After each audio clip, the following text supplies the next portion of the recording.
As winter weather approaches, travel around the holiday season can get dangerous if one is unprepared. We spoke with MoDOT about how to prepare for holiday season travel. Well, it has been one of the coldest weeks of the season so far, and that can impact many aspects of our life, including our cars. We talked to MoDOT to find out how to stay prepared with our cars when it turns cold. Probably the biggest message would be just to be prepared. So, whether that means having a blanket in your car or hat and gloves, should you have car trouble or need to get out.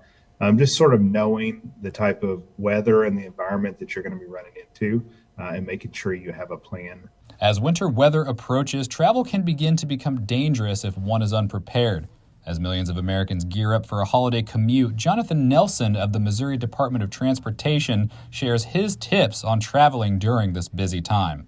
First of all, make sure you've got plenty of fuel, right? But also just things that you might need in an emergency.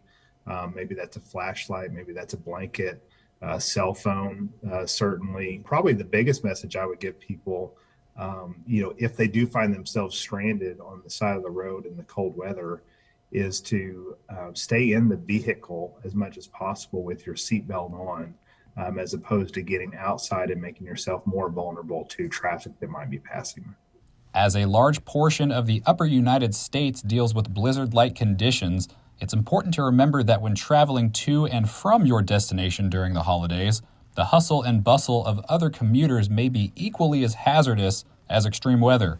I think the big thing, especially thinking about the Thanksgiving holiday and not just the cold, but is the increased traffic, people traveling. Number one, just put that seatbelt on anytime you're going anywhere.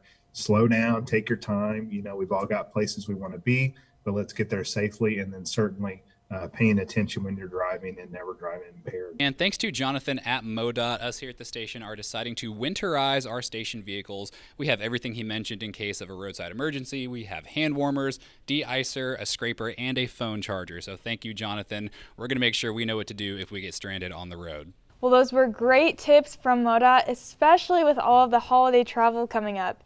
If you want to know more information, feel free to visit their website. Reporting from the Weather Center, Jade Steffens, KQ2 News. And as of this week, the city of St. Joseph has put phase 1 of the emergency snow ordinance into effect for the remainder of the winter season. All season snow tires or chains are required on your vehicle.